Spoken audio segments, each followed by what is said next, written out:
evening and welcome to the September 5th, 2023 meeting of the Greensboro City Council. We are in the Katie Dorsett Council Chamber. People wishing to speak must sign up by 6 p.m. by using the QMinder kiosk just outside the council door. Please see Courier for assistance. Let the record reflect that all members are in attendance. Please silence any electronic devices. If you must make or receive a phone call, kindly do so from outside the chamber. We will begin tonight's meeting with a moment of silence.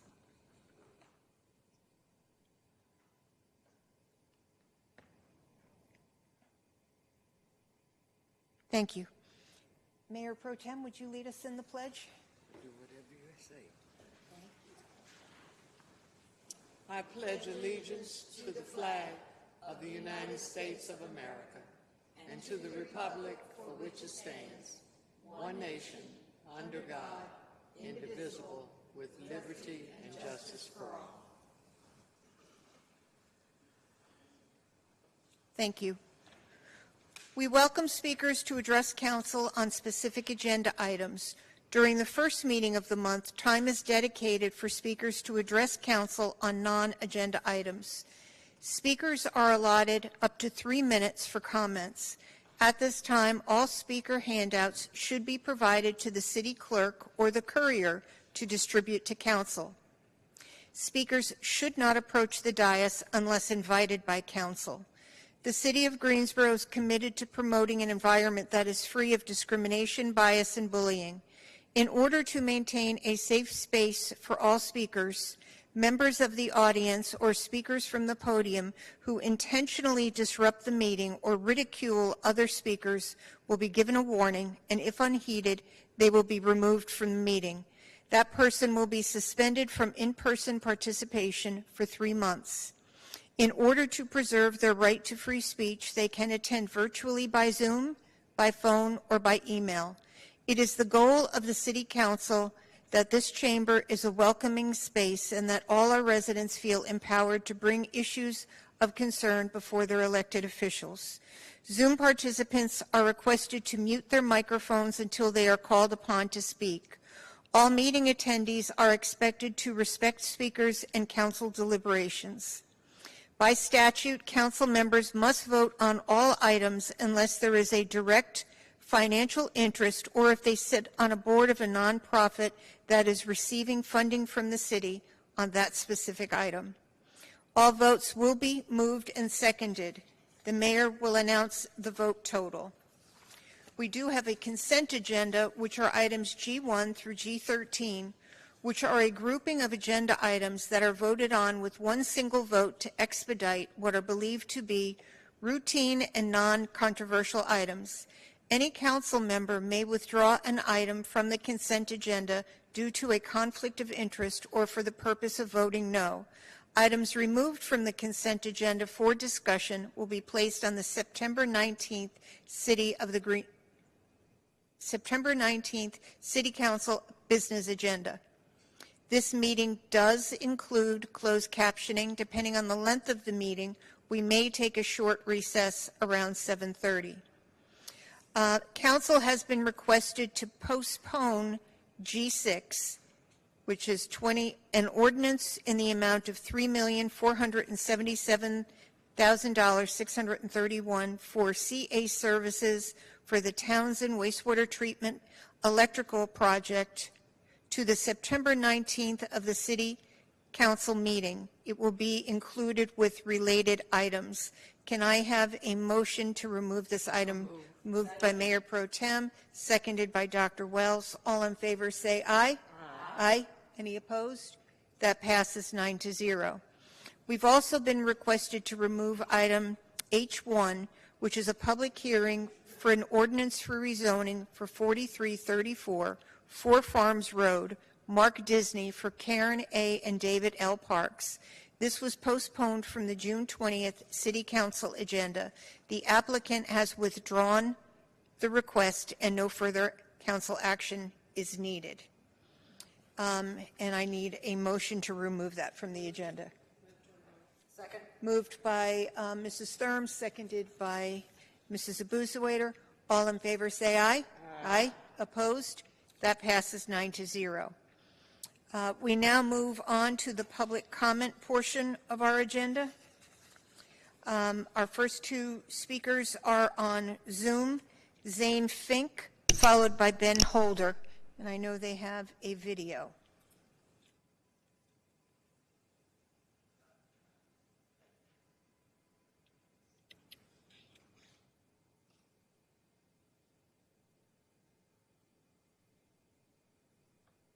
And I know your videos are close to 3 minutes, so please keep in mind that you have 3 minutes. Yes, ma'am.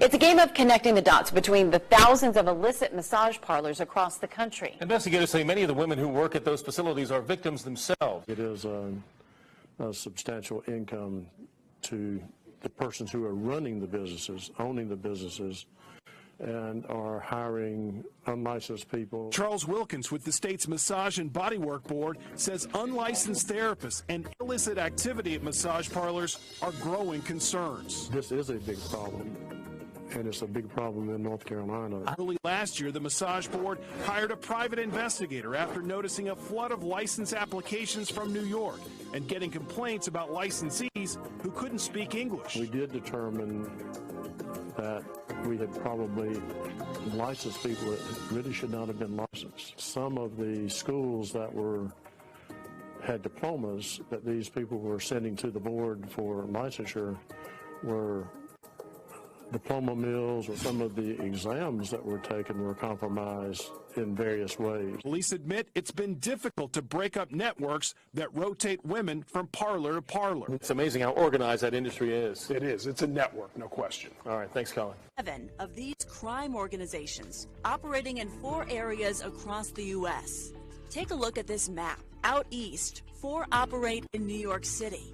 Their names very obscure: Green Dragons, White Tigers, Flying Dragons, and Ghost Shadows. In the Midwest, Black Jade formed in Houston, and out west, Hua Qing in San Francisco, and Black Dragons in Los Angeles. These crime syndicates do more than human trafficking. They're responsible for trafficking drugs, money laundering, and prostitution, just to name a few. These women are promised the world, brought in by recruiters known as snakeheads, affiliated with syndicates, hoping for a better job, a better life. These folks might bring them in promising a better life and then hold on to their passport. They might have promised them the better life, but they need to pay off their fees for bringing them here. And those fees might start at $10,000 or $15,000, and we call it debt bondage. How do these syndicates really work? Who's physically bringing these women into the country? This is where the relationship between the Asian syndicates who recruit and deliver the women to the spas gets very murky. We know there is debt owed by these women in order for them to be smuggled into the U.S. We also know they then live inside the spas and work by performing sex to pay off debt. A New York Times investigation estimates there are 9,000 spas in the U.S., and it's become an estimated $3 billion a year industry. That's a lot of spas. So what's the relationship between the syndicates and the spas? Those questions are even puzzling law enforcement.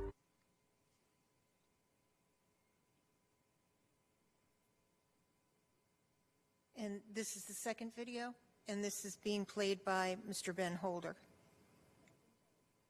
North Carolina is ranked 9th in the nation for human trafficking. For Greensboro police, it's not something they investigate often. Human trafficking is a massive worldwide problem that can take many forms.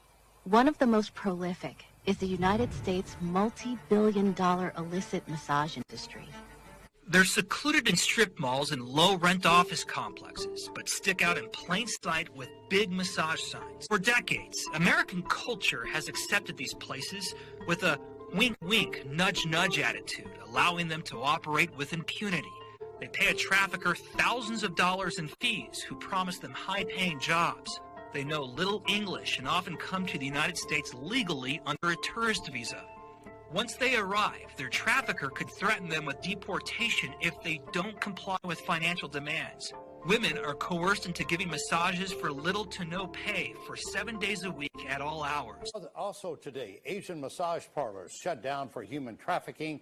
This evening, a new arrest connecting the dots between parlors here in the Triangle and businesses around Greensboro. Sex trafficking victims forced to live in the back of a day spa, according to Guilford County deputies, forced to live in this cramped room. All they had were these bunk beds and a small kitchen area. There was no way to contact the outside world. Now, one woman has been arrested and the 2 victims are free. These are big money operations. Charles Wilkins is general counsel of the State Board of Massage and Body Work. We do think that there is some aspect of human trafficking in the illicit, improper, unlicensed, illegal massage businesses. Great. How are you? Okay, so how much for massaging?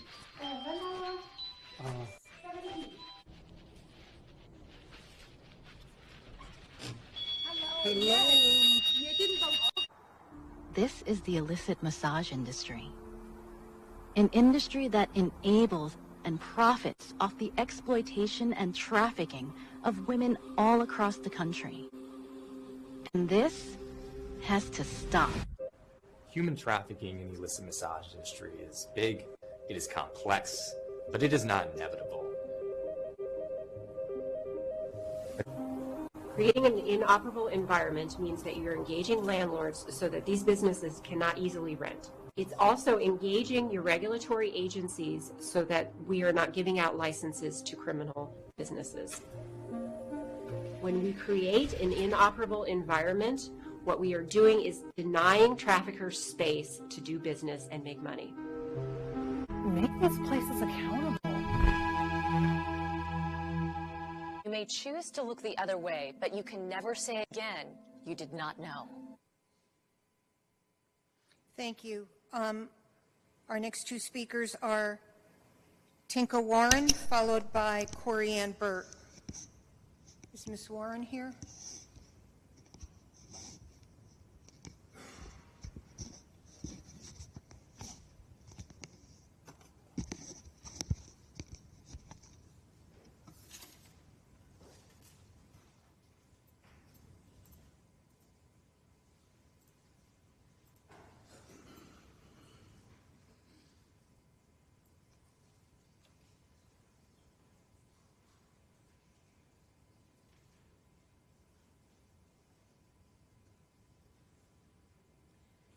Good evening. My name is Corrine Burt. I will soon be changing my name to Come What May, Corey McGillicuddy. That it used to be my legal name years ago. Another one of my names that y'all may not know me by is Mo's Hagdadoolin and Dada's Jade. Yes, ma'am. Thank you. We stop the clock when I spoke. Okay, you're fine. This is very brief. My in regards to Mahogdadoolin and Dada's, Mahogdadoolin Unda's Jade family get-together, realty company, and also the family that stands behind that company, which all of you are a part of. We have given you incentives twice now, once under the name of Mos Hagdadoolin and Dada's Jade, and then today under the name of Come What May. We are expecting that our issues be important enough to y'all to bear in mind and to look into a little more personally than just to glance and set it aside. My finances have been damaged severely. However, they will be cut loose. They should have been cut loose at 5 o'clock today, is what President Biden stated to me. So the senior center finances are back in good shape. The hotel on Davies Street, its finances is back in good shape. The Cancer Research of America Hospital theirs was never cut off because the developer went on and got his money in full when he started the project. He informed me that the AIDS Research Trauma Center will be opening up sometime this coming month. That wing of the Cancer Research Hospital of America there on Jamestown Road by the High Point College, it will be opening up, and it will be accessible by the Greensboro Transit Authority, which is also run by my family. So I just wanted to let y'all know that we are a major part of your community, and we mean you no harm. We wish to come ride with you and, come in full venue of your doings. You have. Thank you. Our next three speakers. Thank you so much for your time. I appreciate you. Our next three speakers are Billy Belcher, Paulette Montgomery, and Malik Hugh.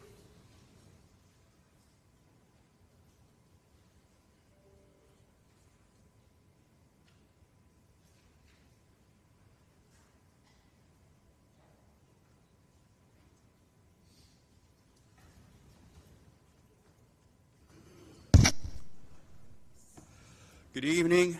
I am Billy Belcher from WOA, Working Class and Houseless Organizing Alliance. This week marks 5 years since Greensboro police hogtied and killed Marcus Smith, a homeless black man, on September 8, 2018. At that same time in 2018, the ACLU, the American Civil Liberties Union, sued the city of Greensboro over its homeless policy. Y'all decided that asking people for help ought to be a crime. Our organization, WOA, was created at that same time as a direct response to these events. It was apparent in 2018 that the working class, and the unhoused in particular, were under systemic attack, and it was time for our class to fight back. Now, it's 5 years later, and where are we at? Do we clean up our mess? No. We are still under attack. Y'all have passed a new set of ordinances criminalizing poverty, trying to push people out of your city. You've passed ordinances trying to stop our mutual aid, and the ACLU is again threatening to sue the city over its treatment of the unhoused.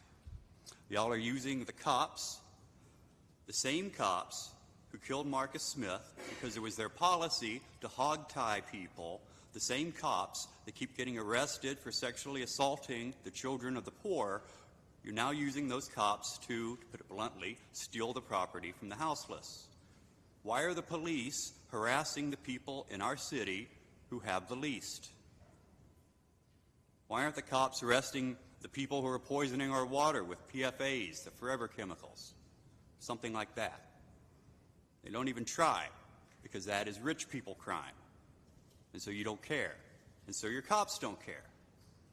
This city, literally, no exaggeration, has one of the highest eviction rates in the world. And your response is to pass more anti-houseless ordinances and increase funding for a police department that you use to brutalize the poor. Your response is basically make it a crime to get evicted. We understand perfectly well why you never punished the police officers that killed Marcus. Because you need the police to brutalize the poor. And that's the same today as it was 5 years ago. No justice, no peace. I'm sure you've heard that. And since you don't believe in justice, WOA does not believe in peace. This is war. This is class war. So to hell with all 9 of you and all of your cops. Our side, the people's side, is going to win. Thank you.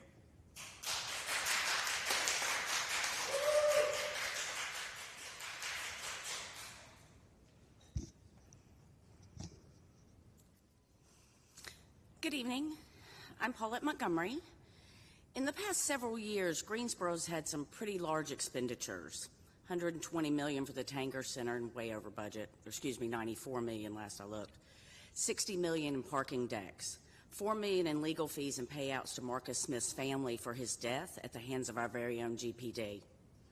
Another $4 million plus spent over the past 5 years in legal fees defending officers that used force. The most recent officer, Hamilton, fired and indicted for killing Joseph Lopez. Interesting fact, 6 of those lawsuits are all 6 victims were brown or black. Keeping up with Greensboro's racist status quo. At least we're consistent here. Almost $1 million to outfit a city bus to look like a trolley. Not sure what the thinking with that was. You honestly thought $1 million for a few months was a good idea with record highs of unhoused, evictions, and severe food insecurity in the city. Close to $200 million, but we don't have the funds to take care of our houseless community. Due to your lack of action, it appears as if you're okay with human beings sleeping outside on the pavement in 32 to 95 degrees while their urine and feces permeates the air. I actually experienced that Sunday at the park when I went out for the extra feedings that are bringing the houseless out. All because you, our city leaders, don't provide public bathrooms to the entire community. But we can have $1 million trolley for a few months instead. Thousands spent in hostile architecture to try to run our unhoused out of the parks with nowhere for them to go. It's absolutely inhumane. In an email dated July 23rd of this year, Mayor Vaughn states that organizations and folks providing additional feedings is the reason we have a larger houseless population. Not due to her lack of action concerning the unhoused population for decades, not due to her failed policies, not due to her appropriation of contracts and funds for her developer friends. It's due to increased feedings.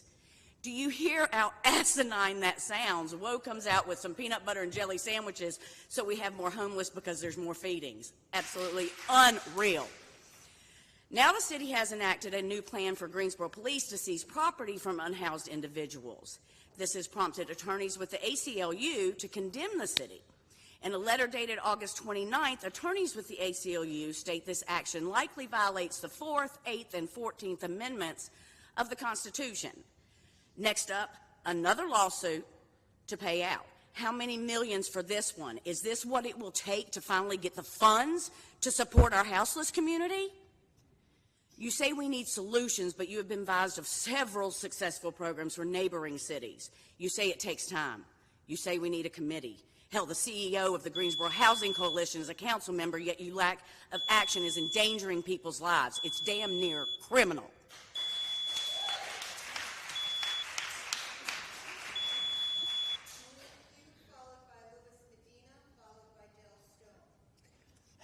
Hey, City Council, Malik Huff, and I came to speak today. As y'all can see my face right now, downtown, just this past Saturday, I got attacked downtown Greensboro, in LaBelle Park. I am coming to ask for y'all to look at the security that we got now, to look at them and let them know we need a change, because I was just beat really bad.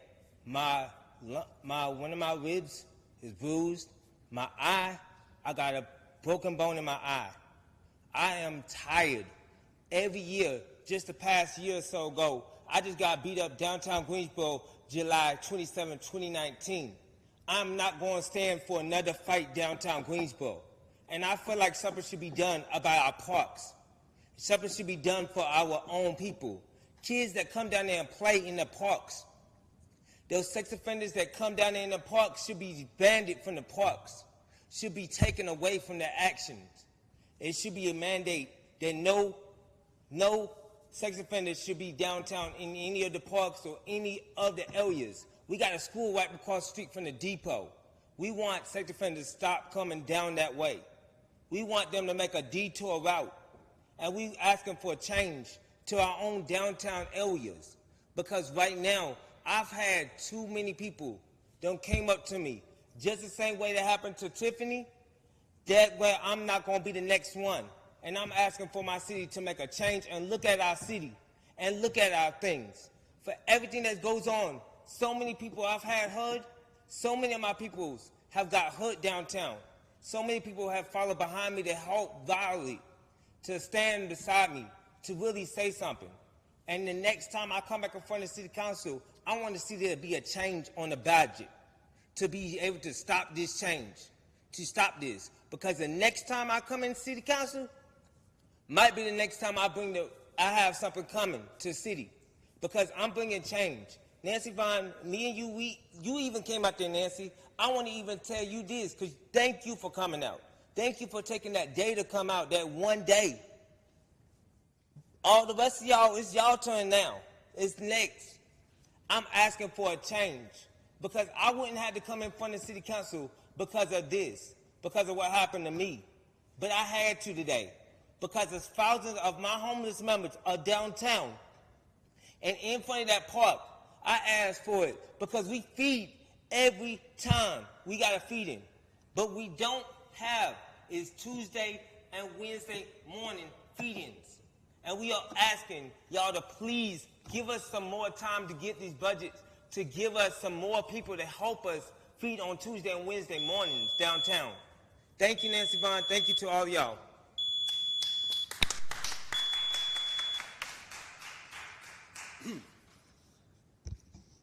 Hello, my name is Louis Medina. I'm with the Working Class and Houseless Organizing Alliance. As has been already stated, the ACLU has made another statement threatening to sue the city because of their anti-houseless policies. This happened, was it 5 years ago? And y'all backed down on your aggressive solicitation ordinance, but we can see that this is not going to fix anything, because directly after that, they've littered the entire city with anti-houseless signs. They have removed every seat from the parks. Nancy Vaughn was quoted suggesting more aggressive sprinklers, I think, to shoo houseless people off like animals. Now we're seeing signs that basically say that if you smoke, you'll be arrested, and if you feed people, that eventually, after a couple warnings, you will be arrested. So clearly, suing people isn't going to work. I mean, because even if the ACLU does sue you, like you don't back off on this one thing, which you probably will, you're just going to pay your lawyers with our tax dollars. We still pay for it. So I'm going to say this again. Why is this happening? Why can't our city do something? It's very clear that the houseless population is growing because of an economic situation. I think we can all agree. It isn't drugs. It isn't laziness. It isn't lack of jobs, right? It's that this economic situation generates poverty. And why are they, instead of, taking our tax dollars and making sure that there's a future, because for us and for them, because eventually when there's an army of houseless people, who do you think we're going to come after? Have y'all figured that out yet? Right? Why haven't they? It's because they can't see past that. It's because the rich don't want to see the poverty they create. It's unsightly. Poverty is unsightly, and the poorest of us are the most unsightly. That's all it is. They want to dissociate from the poverty they create. And I'd say at a very bare minimum that the rich should be forced to be faced with the poverty they create, at the bare minimum. So I don't think suing is the solution. I don't think polite conversation solution. I don't think this speech is a solution. What do I think is a solution? Well, I'm going to explain this. I'm going to do it with a metaphor, right? Because I don't want to get arrested directly after this. If I'm being attacked by somebody with a big stick, right, and I tell them, don't hit me, and they hit me, what do I do then? Well, I could more aggressively tell them, don't hit me, right? And they strike me again, what am I going to do? Do I keep letting them hit me? Do I pray? Do I beg, please stop hitting me? No, I think what you do is you snatch that stick from them. Just so you know how serious I am. Snatch that stick from them and hit them back. When they try to get up and take it from me, hit them again. And I tell you, that is my suggestion. And then we build a world where housing is free, water is free, and clothing is free. And then we're safe. Thank you. Mr. Medina, I'm going to ask you to leave. I'm asking him to leave because of what he did to the podium. I think that was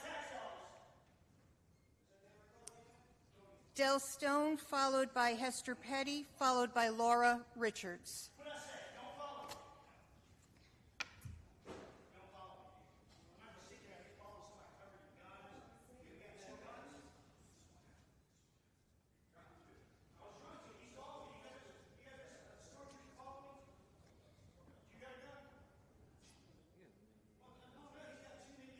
We have a meeting to run. Would you please leave?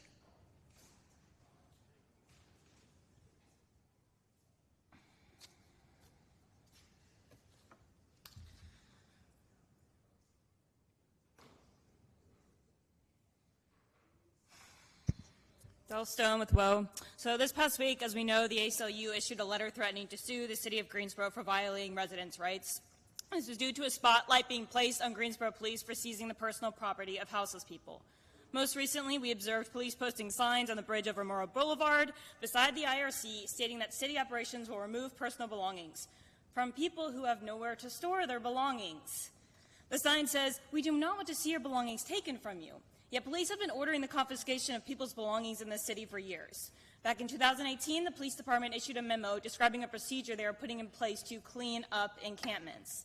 In this note, the police admitted that, quote, "In the past, our crews have gone in and cleaned up camps and inadvertently thrown out the occupants' medications and other much-needed items that have created very negative impacts on the people living in the camps," end quote. That was 2018 from the police. The number of houseless people, the number of encampments, and the needs of people forced to live outside have only increased in the 5 years since. We can only imagine that the intensified housing crisis and the attention more folks are bringing to the issue precipitated the ACLU's threat of a lawsuit this past week. It's worth noting that the police and the city are not the only institutions implicated in this lawsuit. Organizations that facilitate the practice of confiscating and destroying people's belongings are part of the issue as well. The directive over which the ACLU is suing notes that police officers will conduct an annual review of the policy with the collaboration of organizations and resource providers who serve people experiencing homelessness. Examples of these providers, according to the cops, include the Interactive Resource Center. As explicitly stated by the police, the IRC collaborates with the cops in the policy by which people's belongings are taken. The IRC and other charity institutions co-sign the posting of these signs and the seizure of items from houseless people right on their very doorstep. Collaborations like this are part of why so many people that we speak with at our distributions have problems with the IRC, despite all the city funding that y'all are constantly giving it. If people could store their belongings in the IRC's facilities or the city's facilities, and if people could access storage space in the city or other charity facilities here, then these kinds of policies, these seizures of property, wouldn't be happening. And if the IRC and other charity institutions refuse to cooperate with the police and instead make clear they do not work with the hired guns of the state, then policies such as the one at the center of this lawsuit wouldn't be able to go quietly into effect. A fact everyone should recognize is that people's rights aren't simply being violated when their possessions are taken. That's the focus of this lawsuit, violation of these constitutional amendments by the seizure of personal property without due process, but that's not the first time these people's rights have been violated. Their rights were violated the moment they were evicted. They were violated the moment that basic needs like shelter are commodified and humans are turned into revenue streams. Capitalism is the systemization of victimization for profit. It's neither sustainable nor conscionable. Good night.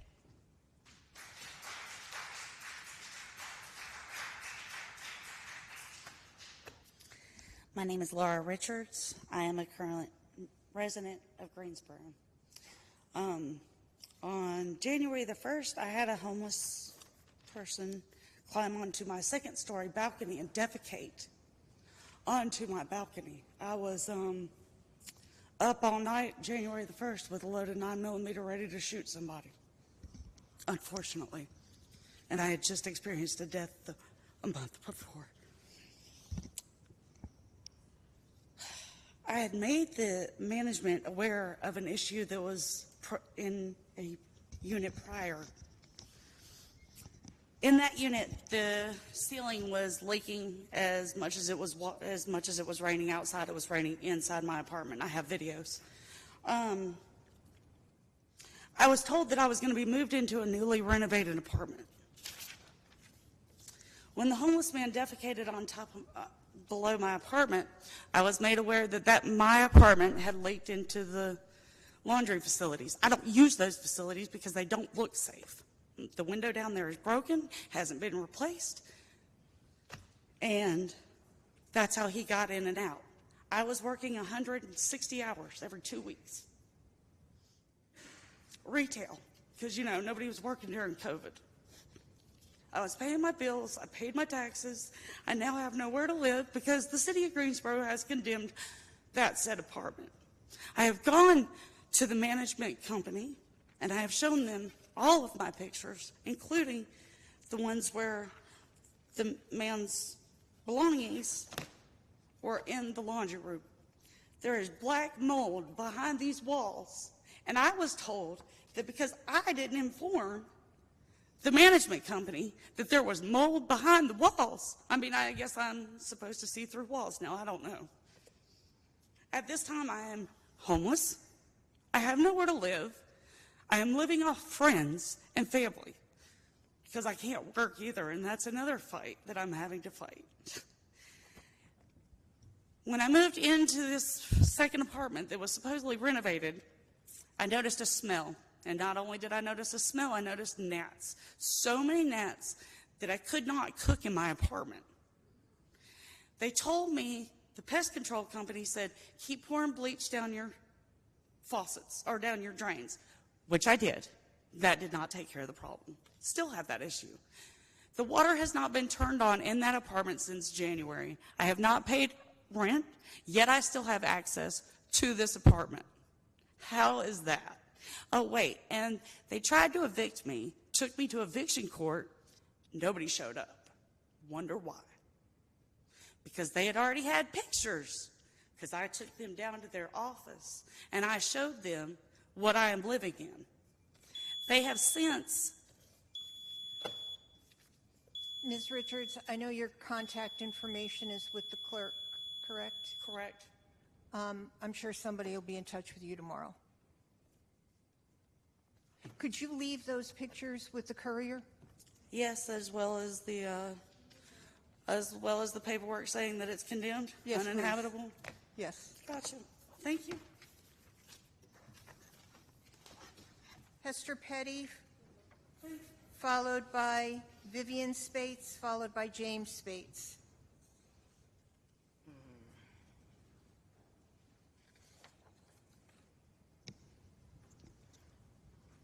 My name is Hester Petty. I live in Greensboro in District 3. Tonight, I'll be speaking about climate change. My interest in environmental issues began in the early 70s after reading Rachel Carson's book, Silent Spring. Since then, I have studied these issues, and I've come to the conclusion that the Luddites were right. In the early 1800s in England, industrial capitalism was taking over traditional local economies. Machines were being introduced that could replace 12 skilled workers with one worker, essentially turning artisans who had worked from their homes into factory workers who lived in city slums. The Luddites literally tried to smash the machine, but they failed to stop the Industrial Revolution and its destruction of the natural world and its human communities. This is where we are now, facing disaster. I know you all don't like to hear capitalism maligned, but it is the root of the unsustainable growth that causes global warming, and it should be a part of any conversation about the responsibility of individuals and their governments to halt and reverse this environmental catastrophe. Changes must be made. Those of you in government are quite willing to sign pledges to limit the causes of climate change, but are you willing to actually limit those causes? I'm sure you've heard of the seventh generation principle that in every deliberation, we must consider the impact of our decisions on the next 7 generations. That principle is based on the Constitution of the Iroquois Confederacy, which was established in 1450. I'd like to end with a quote from the Iroquois Constitution. In all of your deliberations in the Confederate Council, in your efforts at lawmaking, in all your official acts, self-interest shall be cast into oblivion. Look and listen for the welfare of the whole people, and have always in view not only the present, but also the coming generations, even those whose faces are yet beneath the surface of the ground, the unborn of the future nation. It is up to you. The future of our nation and this country, this world, is up to you. I can only do so much.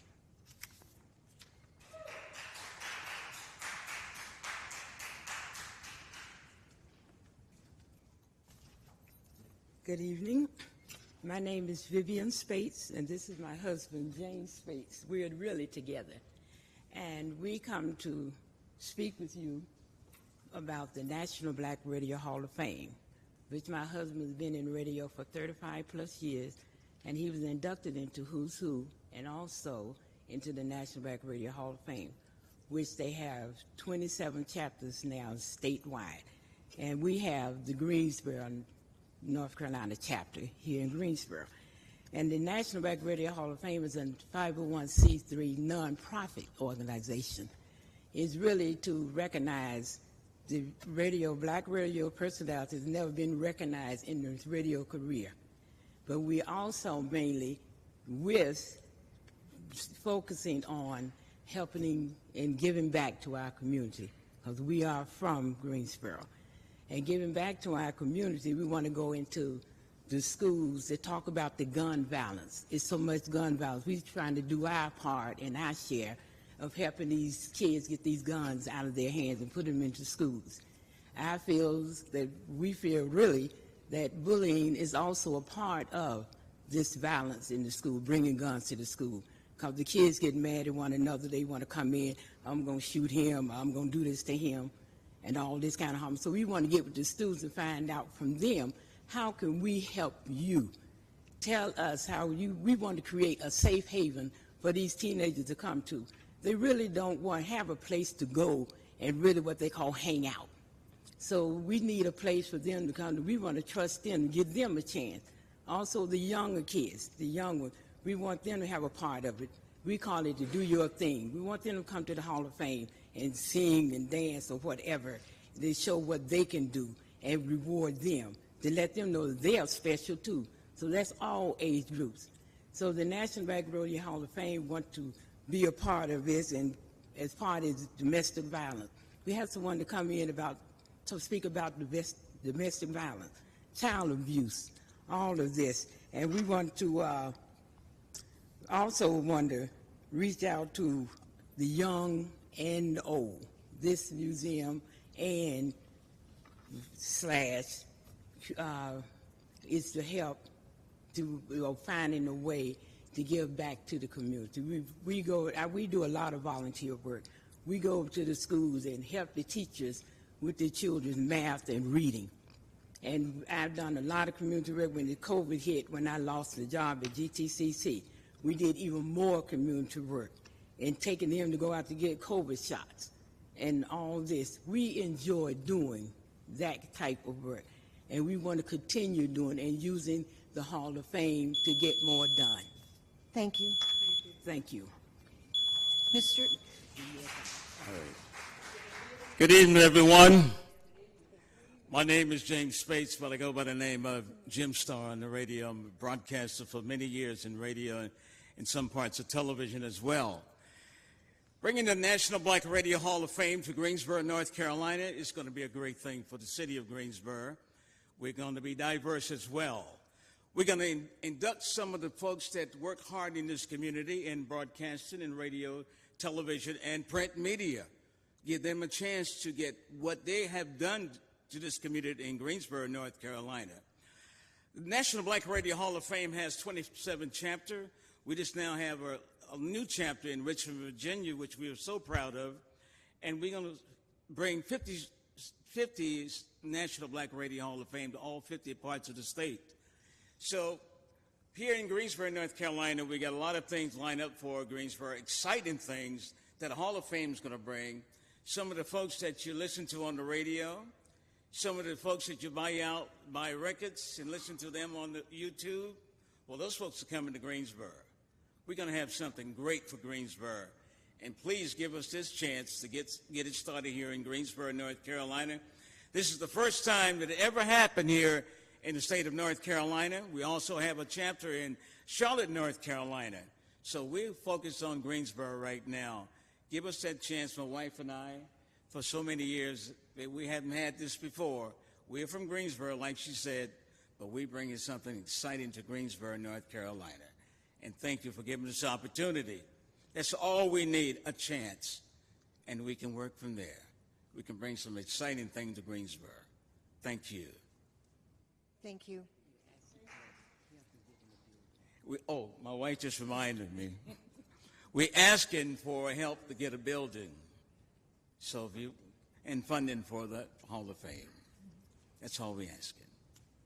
Okay? Thank you. Thank you. Thank you.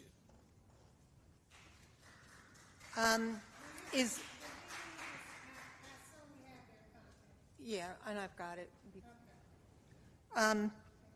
Is Michael Murray here?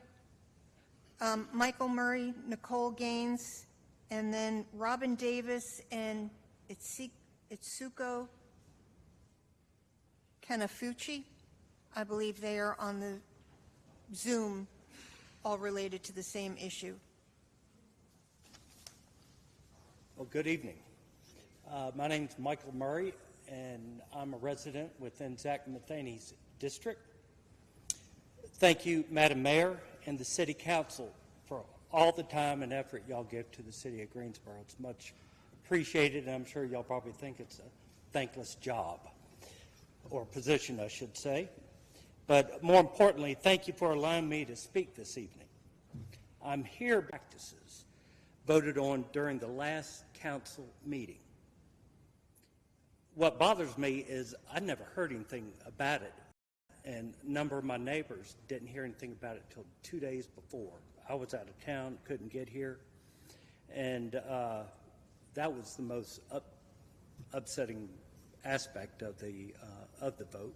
Didn't know about it. But my big question is, how many council members actually do their own yard work? Two. Well, that's I haven't done three. Okay, that's three more than I anticipated, but I do my own yard work. I consider it a privilege to be able to do so. The current leaf collection process using the leaf vacuum trucks is the ultimate in sustainability, in my opinion, versus the 30-gallon paper bags. Very inefficient if you have 2 or 3 or 4 oak trees like I do in my front yard. Ultimately, I believe as a taxpayer, I'm getting reduced services, having to follow mandated practices similar to a homeowners association, and still paying the same amount in taxes. In my book, the new leaf policy is a tax hike.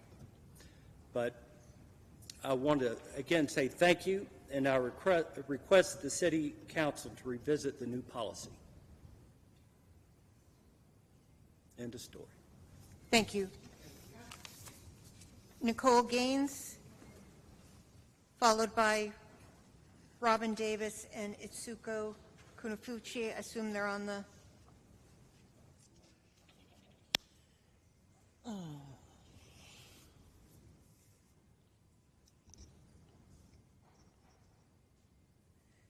Good evening, honorable City Council members.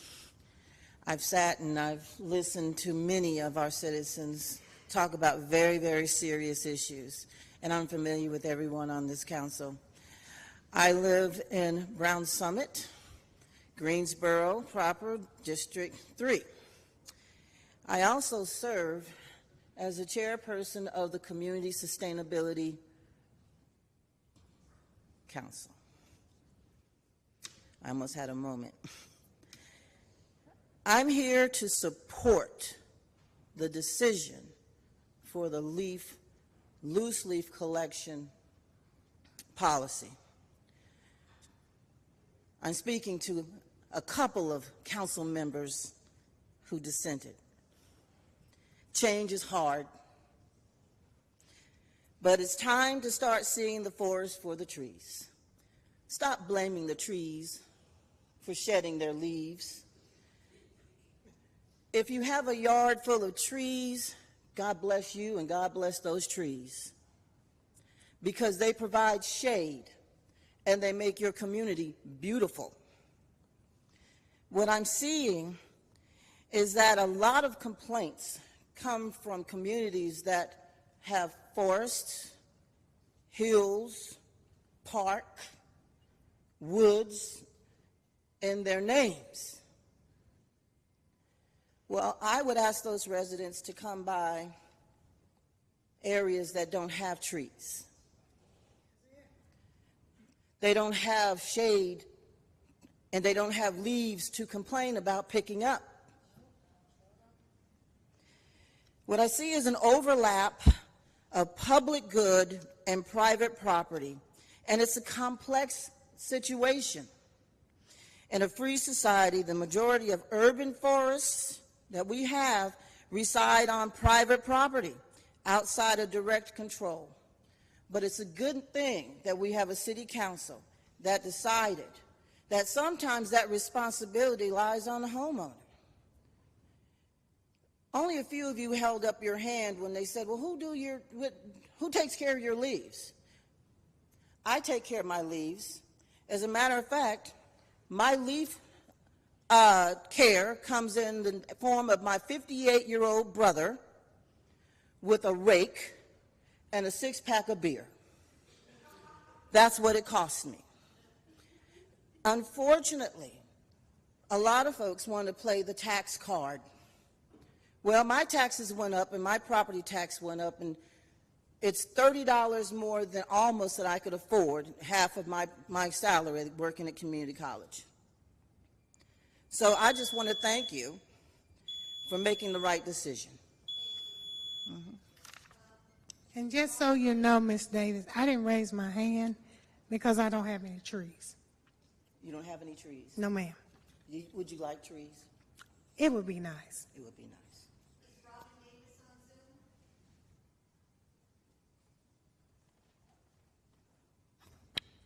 Is Robin Davis on Zoom? I am. Can you hear me? Yes. Is your camera on? Here we go. Yes. Hi, everybody. Good evening to our council members and city staff. I'm here tonight just to thank you for voting for the updated policy regarding the city collection of leaves, grass, and other vegetation from residential landscaping. As you may have noticed, I have a difficult time simply calling it yard waste. I had read about this proposed change many months ago in the newspaper and was really interested to follow it to fruition. Shifting from loose leaf collection by the vacuum trucks to contained collection by way of a truck that empties city-specified bins with lids that will keep the contents dry will be simple and efficient for those people who want their items removed from their property. And placing any overflow leaves or grass or whatever other material in an additional wheeled bin or optional compostable bags will save tens of thousands of plastic bags from being used each year and will save time and money for our city and the health of the team who make this service happen. It'll make the process streamlined by eliminating the need for people to physically open all of those thousands of plastic bags at the composting site later on. In recent decades, most cities across the nation have also made similar procedural updates that make the process of collection due to the expectations of residents in urban areas more sustainable. What I'd really like to see is that in the near future, we'll see more residents embrace the idea of actually keeping some of their leaves and grass clippings and even smaller sticks on their property to provide nutrients for the trees, their shrubs, the soil, sites for nesting animals, and life cycle completion by many insects. These organic materials are an essential part of our ecosystem and can save residents the cost of mulch and fertilizer while substantially reducing our collective carbon footprint. My own personal yard, I did away with grass, replaced with native plants, and I keep all of my leaves, including taking some of my neighbors to add as additional mulch within my yard. So while change is sometimes alarming to us, this collection procedure update by the city will be beneficial in so many ways, both for the city, for our environment, and will not propose any challenges to residents once we all settle into the new routine. Thanks for moving us forward. Thank you. Etsuko, are you on?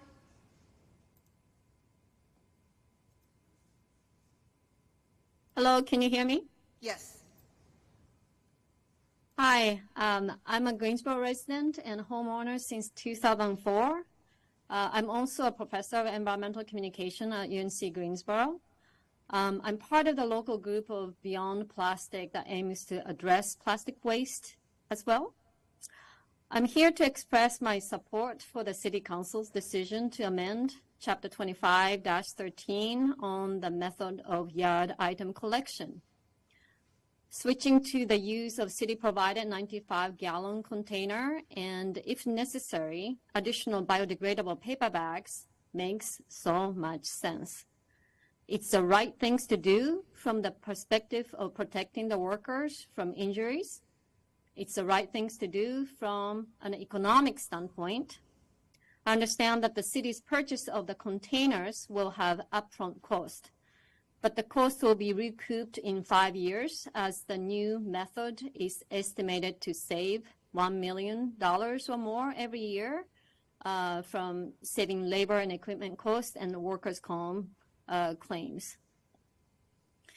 And very importantly, this change is the right thing to do from a point of view of creating a community that's just and sustainable for current residents and future generations of humans and non-human animals. We know today that the massive use of plastic in every sector of our lives has led to pollution of all kinds and injuries and health problems for all lives, but especially the EJ communities. Plastic is made from fossil fuels, so it's tied to climate crisis, and we are seeing the effects of the crisis in wildfires, extreme forms of storms and hurricanes, and many other forms. Doing away with plastic bags for yard items is a small step, but a step nonetheless in the right direction. I understand that some residents are unhappy about this amendment for various reasons. For example, some people fear that the biodegradable paper bags tear when they get wet, but other communities have been using these heavy-duty paper bags for years. Some people don't like it because it's inconvenient. Yes, that's true, but all changes are inconvenient initially. 30 seconds. Humans are adaptive species. We adapt to new ways of doing things. Some traditions are better left behind. And I want to conclude by saying that this could be an opportunity for some of us to begin composting leaves. They turn into most wonderful, rich mulch for your plants. We can use those unwanted leaves and make beauty. So I thank the City Council to take this step, and I look forward to more changes that are equitable and sustainable. Thank you. Thank you. Let's see, is John Spicer here? No. Troy Williams? Jeff Skiahan? All right, we move on to Jamone Robinson, followed by Christine Hopner, followed by Marcia Fouch.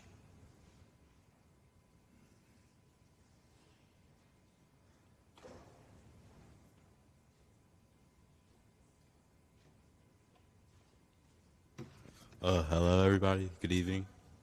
Oh. Is that good? Oh. All right. So I'm here to talk about my business that I started. It's called Black Sugar Lemonade. Oh, sorry. My name is Jamon Robinson. I'm 17 years old. I attend Page High School. I'm a senior this year. I'm here to talk to you guys about my business that I started within the Black Seed Initiative with the help of Miss Ivana Ross. I started this company 1.5 years ago, almost, and I recently decided to stick with it because of the support I was receiving from the group and from my family, friends, and everything. So a little about me before I tell you about like my company, I guess, is I'm a part of the Black Seed Initiative. I've done multiple things, I guess, to like make me so, I can't think of the word right now. I'm just like fumbling over my words. But it's just made me very passionate about my business, I guess. I've got to meet very influential people and I've got to learn new things and meet amazing people. Like, I've met Damian Mills. He's the CEO of Mills Automotive Group, which is the largest black-owned automotive group in the country. He specializes in selling Bentleys and Rolls Royces, and I've always dreamed of driving a luxury car like that. So having a business is just putting me one step closer to having that in my life. And also, like, going on trips like to Charleston, South Carolina within the group, and going to Washington, D.C. and meeting new people and just learning more about my culture and who I am as a person has helped me figure out what I wanted to do with my brand and how I want to grow it. My company is called Black Sugar Lemonade, and it is a healthy alternative to lemonades that are mainstream and pushed more by the food market, I guess. And it's 5 healthy ingredients, and it's very good for you. It has high fibers, and it's good for you because it's just good for you, I guess. I'm very nervous if you can't tell, but yeah. Where can people buy it? Well, currently, I don't know. I haven't really came up with anyone to sell it with. I'm still in the process of getting it out there. I don't have much of a name, so I use this as my chance to help get my name out there. Good. Right. He's still got 30.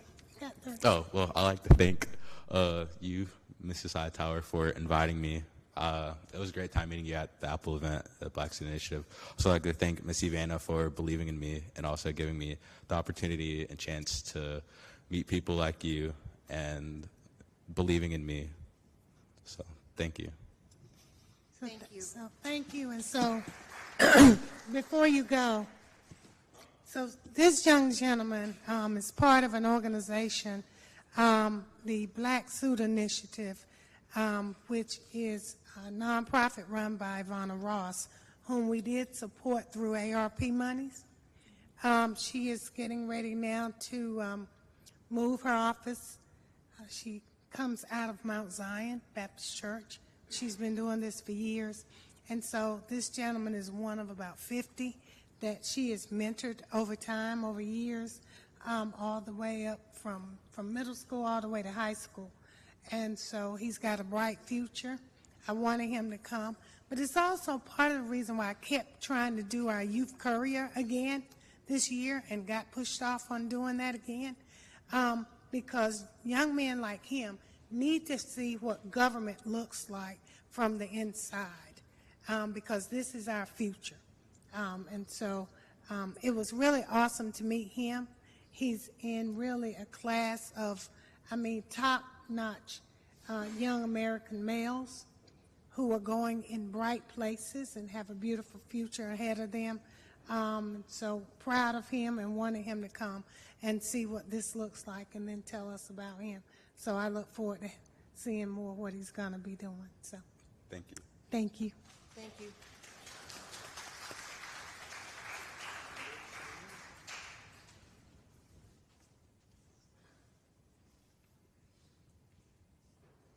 Can you hear me? Yes. My name is Christine Hoffner.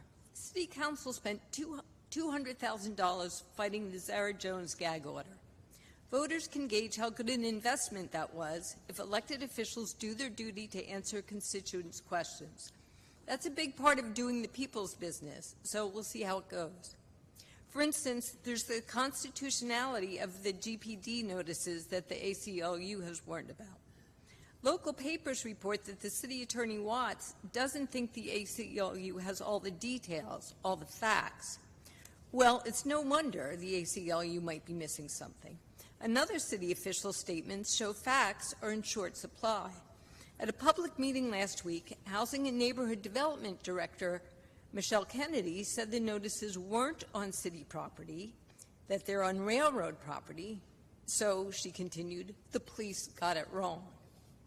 Meanwhile, Attorney Watts indicated to local papers the underpasses are city property. Triad City Beat quotes him, "A public right-of-way is obstructed. Whoever owns it, how is a crawl space public right-of-way?" there's section 18.4, but that's only about blocking sidewalks and streets. What am I missing? That's not a rhetorical question. I'm really looking for an answer. Is there going to be one? Okay. Well, how about who owns the land that the post notices are posted on? Okay. Well, when the protection of vulnerable people is at stake, evasions like we've just seen here and distortions are a huge problem. Now, here and now, they expose the lack of political will to provide housing.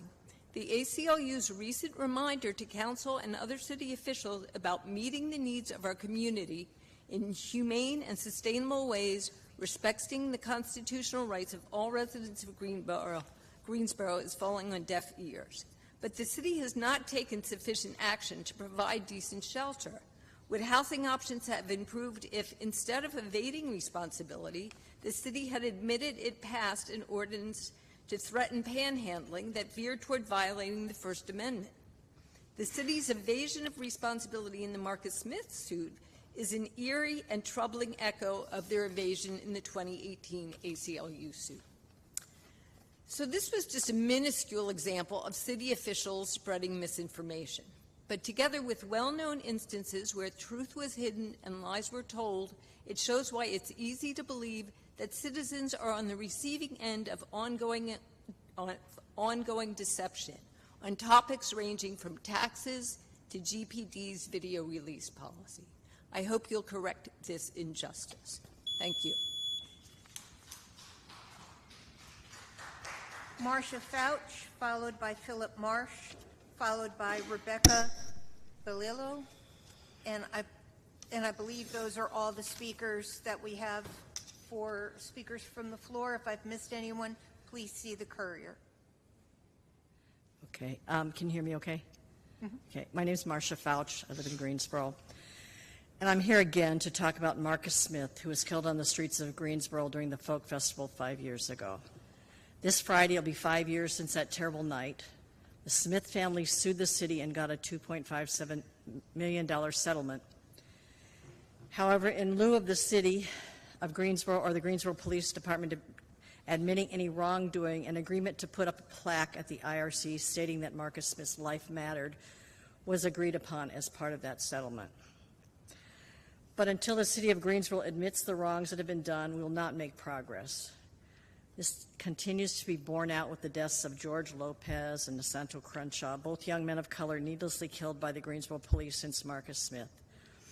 And while the Lopez case continues in civil court, the city continues to pay for private lawyers to defend a police officer that was fired. In the Lopez case, the city has paid out more than $100,000 so far for private lawyers, and that doesn't include any settlement that might be awarded. In the Marcus Smith case, the city paid out more than $2 million to the Smith family and more than $1 million in private lawyer fees. Not only is this needless killing morally wrong, it seems like the city of Greensboro would learn that it's not working out financially and stop backing up the police with private lawyers when they kill someone with taxpayer money. Marcus Smith was a beloved part of the houseless community here in Greensboro that's suffering under the policies of the city. If you want to show that his life really mattered, build some low-income housing in Greensboro for the houseless and stop using our tax money to defend the police that kill young black and brown people like Marcus. A plaque is a nice gesture, but it's just that, a gesture. It's time for the city of Greensboro to admit when it's wrong and start making some real changes. 5 years is a long time. I want to sort of, since I got about a minute left, tell my own personal account. About 20 years ago, I had a fire at my house, and my daughter and I had to couch surf with friends and family for about a month. So that was like my little taste of what it might be like to be not to have a house. It was very hard mentally and emotionally for both me and my daughter. And I'd like to ask you, when you see a person who doesn't have a place to live and they may seem like they have some kind of mental health issue, to look at them as you would someone who might be in your family, a brother, a daughter, a son, and remember that there, but for the grace of God, go I or you. Everybody deserves a place to live.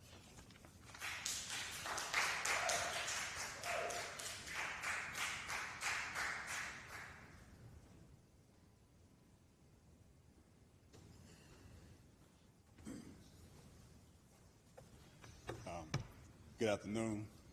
Just wanted to come down here and touch base on some matters that we've been exchanging some emails on. Thank you, sir. And so with that conversation that, has been ongoing and continuous, just not happy with what's going on over there on that Washington Street corridor, as we've been discussing this for some time. And if we're not moving in a direction of permanent solutions, which I have proposed to the city, we will have to stay on top of this in a very hyper-specific way, because we just cannot continue on forward with what is going on over there. I think you said that you rode by there and took some pictures. I don't know if those were before that area was cleaned up or afterwards, but either way, it just is an untenable situation for a private business to have to call the mayor to get things done that should already be taken care of. Trying to operate a small business in Greensboro, there's enough hardships as it is with other things that go on. We just can't have repeat offenders continuously doing things that influences city politics as far as what is and isn't done. A lot of city staff say that their hands are tied based on what they would do in that situation and what they can do. And so again, I don't have time to come down here and speak about these matters or call you personally to get things done. So I would, at a bare minimum, ask that conversation we had in February, if that is a non-starter, if we're not going down that road, then we do need to continue February? on. Yes, when we met in your office. Oh, I thought have a conversation in February. Excuse me? I thought you were talking about let's have a conversation in February. Sorry. No, with the conversation we had last. And so as you see, quite a bit of time has passed by. The city manager has unfortunately dropped the ball on that conversation. There's been numerous times where he said he was going to do something and did not follow up. So again, I just don't have time to entertain things that don't go anywhere. But looking for a permanent solution, I proposed a phenomenal solution to that matter that would have solved everyone's problems. But if we're not going in that direction, like I said, we just have to come up with something other than me calling you directly or my tenants calling you directly for something that, we just have to have a long-term solution to. So with that being said, thank you very much for your time. I thank you as well for speaking up on the email thread, and I will be following up with you. Thank you. I think it's important that we're clear, though, because I don't know that people really understand what you're talking about, and that is the number of tents and people who have sprung up who are living in the right-of-way in front of your property and in your private right-of-way as well as across the street. And we are trying to address that citywide. And, sometimes, you have to take some risks. I think the question was asked, what is a right-of-way? There is a right-of-way, there's public right-of-way in just about every property. It doesn't mean you own the property. But as we've tried to help you with the public right-of-way issue, you can see you run into some barriers. And that is to be for a different conversation, because as a private property owner, we really shouldn't allow the IRC to parse words about what's in a right-of-way, what's on someone's private property. Do they have a sign up? Do they have a letter downtown with public safety that they can come out and address? And if it's trespassing, it's trespassing. A lot of this is allowed to get out of control, and now we're trying to put the bull back into the pen, and we're having these problems. But yeah, that's what I'm saying. We just have to have a permanent solution, and part of that permanent solution is capacity needs to be expanded, which is what we're discussing. Thank you. Thank you. Rebecca? And again, that is the final speaker I have this evening.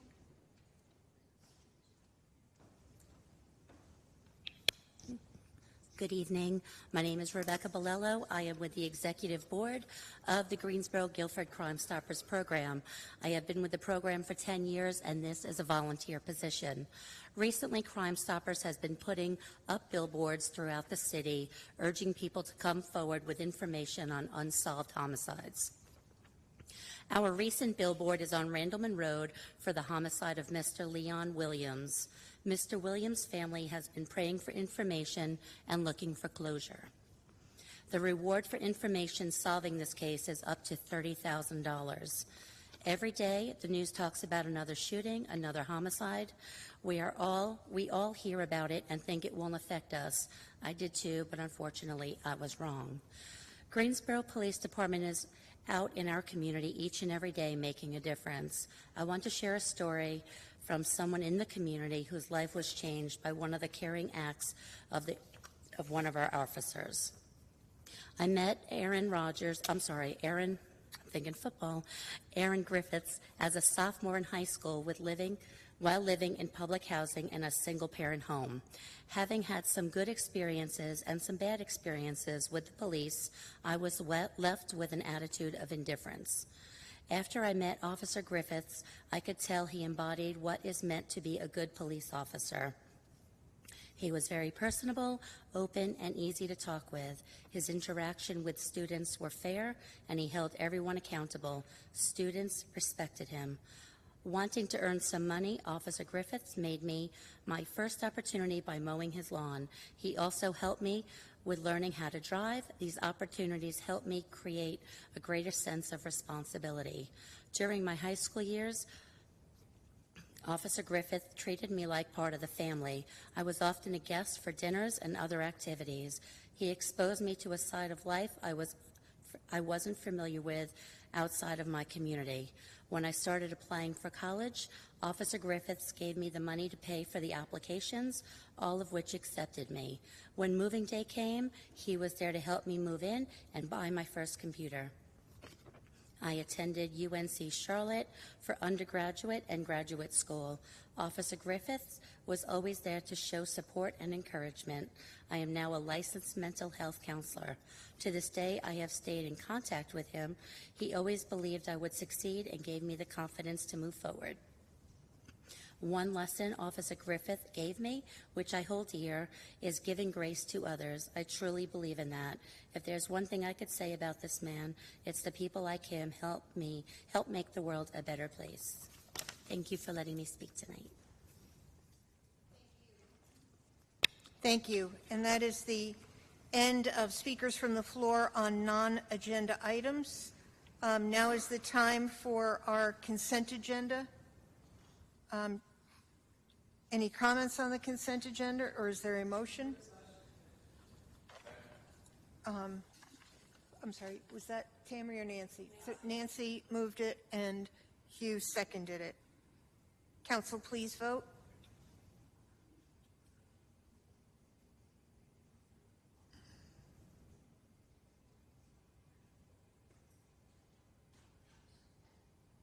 And that passes 9-0. We do not have any public hearing items on the agenda, and we do not have any general business items on the agenda. Boards and commissions, Mrs. Hightower? No, I don't have any tonight. I'll have my next meeting. Dr. Wells? Mr. Okay. District 2 zoning. Yeah. No, ma'am, I have people, my zoning people are good on District 1. You are the one that needs to replace Verna Alford, District 2.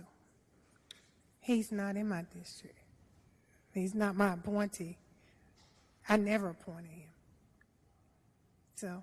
Let's try to have some names maybe by the next. Zach? Nancy? Tammy? I do have one. I'd like to appoint Stacy Rogers to the Library Commission. She'll be taking the place of Mr. Byron Robinson, who sadly passed away. All in favor say aye. Aye. Opposed? That passes 9-0. Mayor Pro Tem? Mrs. Abuzuwaiter?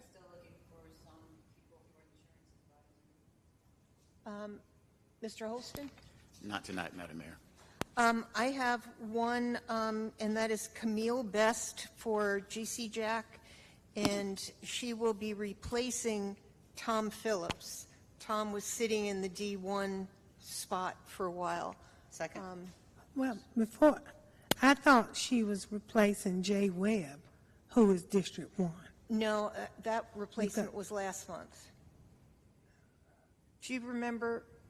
So we put on- replaced, well, one of the things that happened, Jay moved from 1 to 2. I think that was also, so maybe Tom's, I didn't realize he sat in a D1 space, but yeah, that's fine. Camille's fine. Okay. All in favor, say aye. Aye. Opposed? And I do want to thank Tom for his leadership on GC Jack. It was an idea that he helped start many, many years ago, and he's stuck with it for a long time. I hope that the leadership will continue in that vein. So I just wanted to say thank you to Tom. Comments? Mayor Pro Tem? I just want people to remind you that the Guilford Native American Powwow will be September 16th and 17th. The big day is the 17th. And so out at Battleground Park.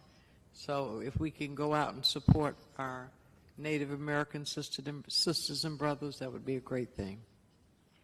Thank you. Mrs. Abuzawader? Thank you, Madam Mayor. A lot has happened since our last council meeting in August. I was able to attend the fire department graduation last week, and I believe they had 18 or so graduates. I can't remember the exact amount, but it was very close. Tori's shaking her head, yes, it was 18. So that was very nice. How many women? There were 3 or 4 women. Good. Yes, it was very diverse group. The mayor and I went to Camp Hope, which is a camp for children who have experienced violence in their homes or have seen traumatic incidents. And it was very, very, I don't know what the word, it's emotional, but yet you see that it's called Camp Hope for a reason. It's a lot of hope for those children. So that was something that I'm glad we went to attend, and I would certainly hope that my colleagues and those would reach out next year and attend.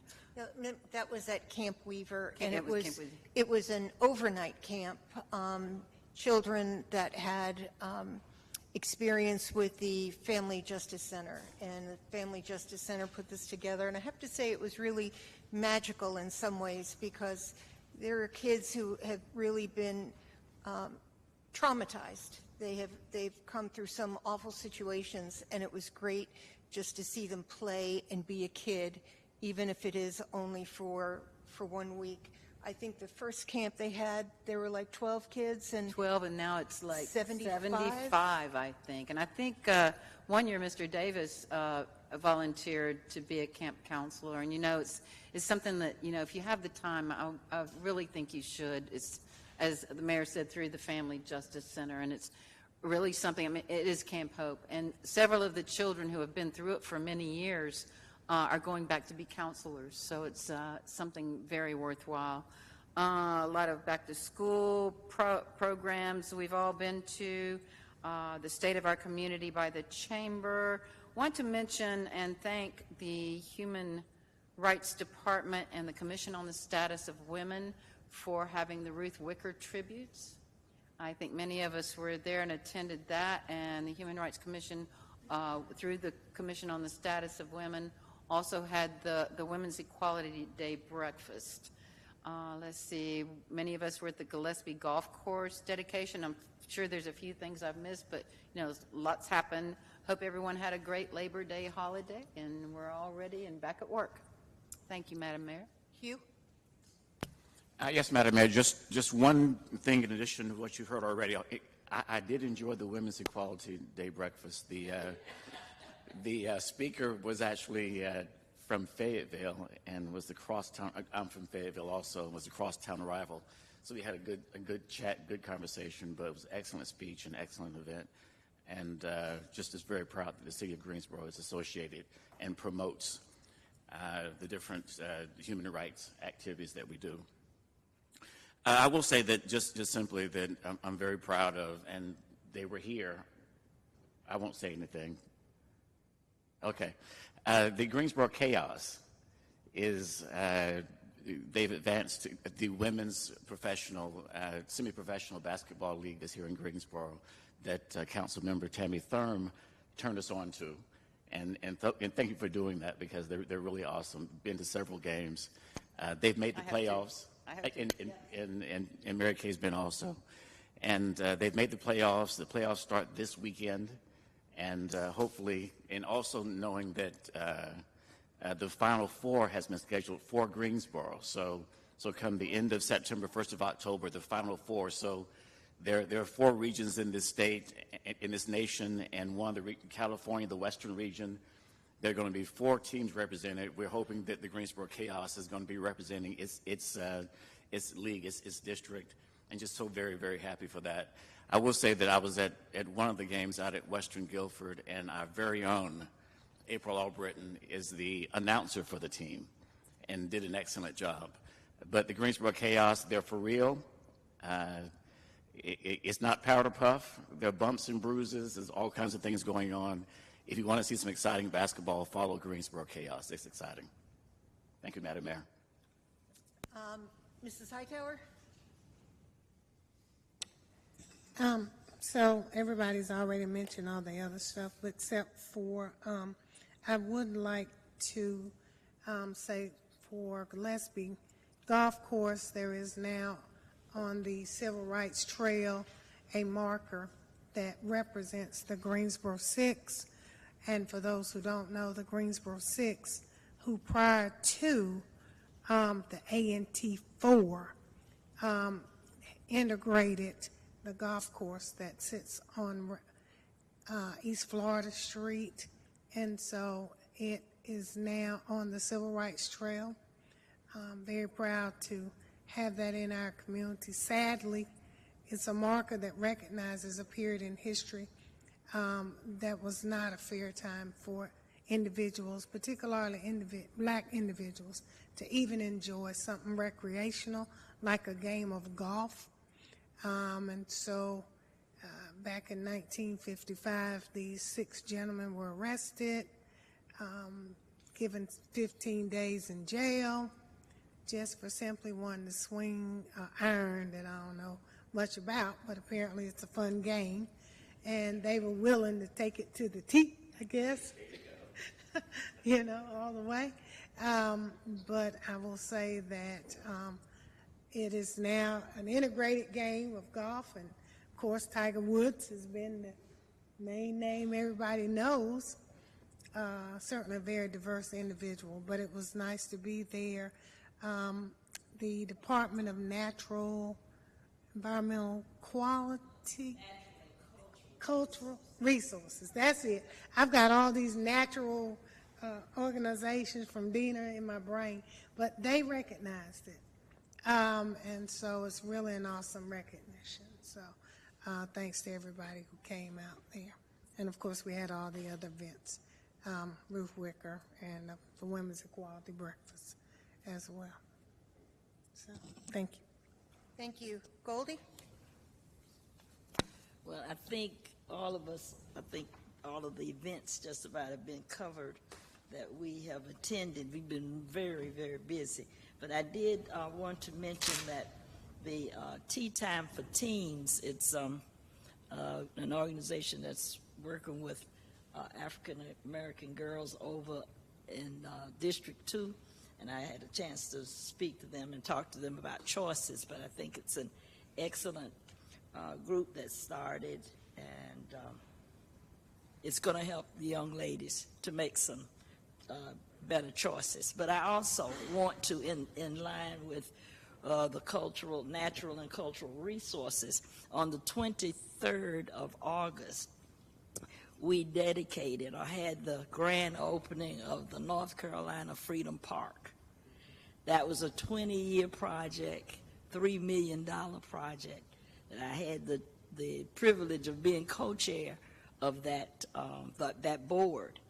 And we, on the 23rd, we went into the park, has a metallic beacon that's about 40 feet high, and it's called the Beacon of Freedom. And there are 5 entrances, walkways in the park, and they're inscribed with quotes from 19 African Americans who were born in North Carolina, and they're quotes about freedom and the struggle for freedom. This is the only park in North Carolina that's dedicated to the African American experience. So we're really proud of it, and I want to invite all of you to go down to Raleigh's between the Legislative Building and the Governor's Mansion on the corner of Lane and Wilmington Streets. And at night, the beacon is lit, and it's quite impressive. And Chuck's a saying from his, I think it's his aunt, is inscribed. There is a saying, a quote from my father that's inscribed. And just, it's very historical. And we want the 4th graders and the 6th graders from North Carolina, as they study North Carolina history, to make a visit to the park. So I want to invite all of you to come to the park. Thank you, Madam Mayor. Thank you. Zach? Nancy? Well, it's the weekend after Labor Day coming up, which means the North Carolina Folk Festival in Greensboro. So, you know, we had the National here for 3 years, from 15, 16, and 17. So it's been, we converted that into the North Carolina Folk Festival beginning in 18. So it's a great lineup. Everything, of course, is free. You don't have to have a ticket. So we hope that downtown Greensboro will be filled with people on Friday night and Saturday. So look forward to that. Tammy? I'll add that it's also going to cool off a little bit on Saturday, so that should help quite a bit. The only thing I have is wanted to let folks know that had reached out to me about the closing of Griffin Dog Park, that was a temporary closing due to some tree damage and fence damage in the storms, and that I believe that park is reopened now. I'm getting confirmation that, yes, the park has reopened at this point, and all the repairs have been made. So people that reached out that were concerned that we were closing the park for some reason, it's not closed. It was just a matter of safety. And we're glad to have that fixed and back open again. So I think that's it for me tonight, Madam Mayor. I was also going to mention the Folk Festival. I was wondering how long it would take for it to come up, because that is always such a great event, and Greensboro shows really well. Mayor Pro Tem, I know that you wanted to. I wanted to ask you, Chris, if it is possible to have the bus that we put the 33 African American patriots that served in the Revolutionary War parked at one of the bigger stages. They want to hand out information about that. And I am with a team of Bernita Reed and Joanne, who does a lot of the writing. Joanne's not from here, Bernita is. And we are trying to plan an event in the park where some of the relatives of those people can come and speak. But that's not ready yet. But I just thought if we could do that with the bus, it would be a nice little touch. Thank you. I do want to say that on Saturday, Saturday the 9th, is I guess it is the 22nd 9/11 remembrance. I think it's been 22 years. You know, we have a whole generation of children who have grown up post 9/11. And of course, many of them still don't understand the significance of that day. You can sign up if you want to do the stair climb.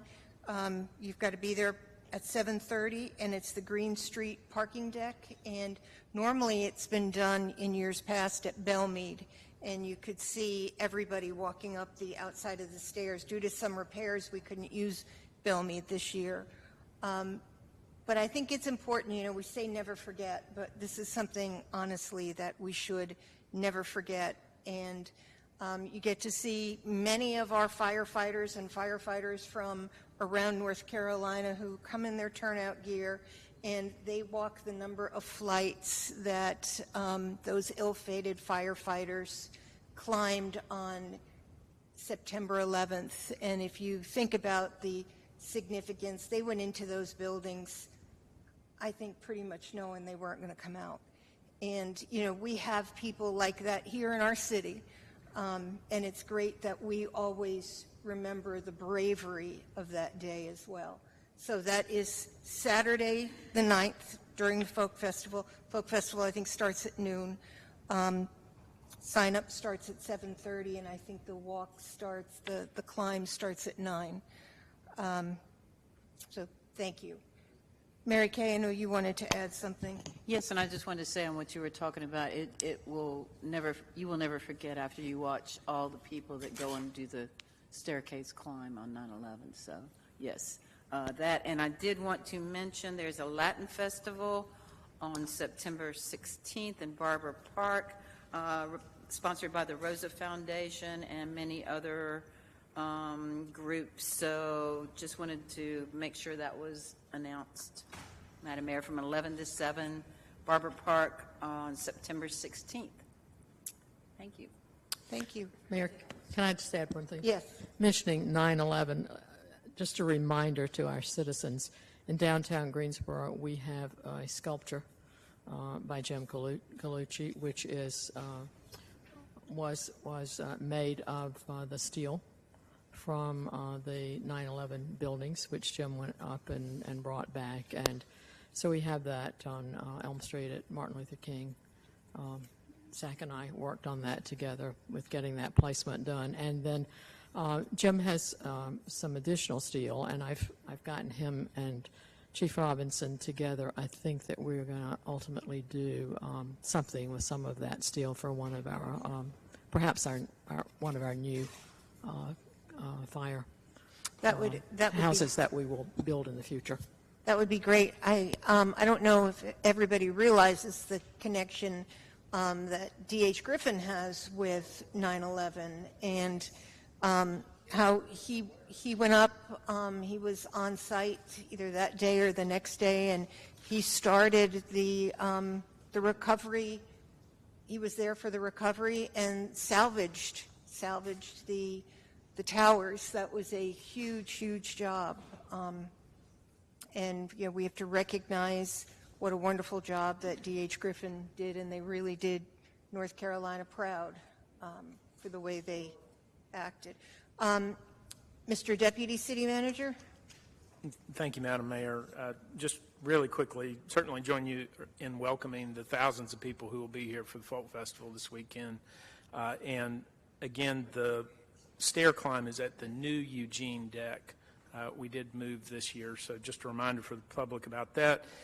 Also, I'll be joining you all next week for a groundbreaking for Marshall Aerospace, which is the beginning of a process by which we will see 240 new jobs and $50 million worth of investment. So congratulations on that. And then lastly, I want to congratulate the Greensboro Coliseum. They had a few events this weekend that saw almost 36,000 people. Thank you. They've had two really big weekends in a row, and I can't remember the name of the Latin group that was there on Saturday, but it was their biggest sellout. They had over 15,000 tickets sold. I think there were 35,000 people through the Coliseum in Tanger, and then the weekend before was just as big for the Coliseum. Peso Pluma. Peso Puma? Pluma. Yes. Sorry, that's my Randolph County. That's Mr. Deputy City Attorney? No, Madam Mayor, but thank you. No Thank comments. you. Is there a second? All in favor, say aye.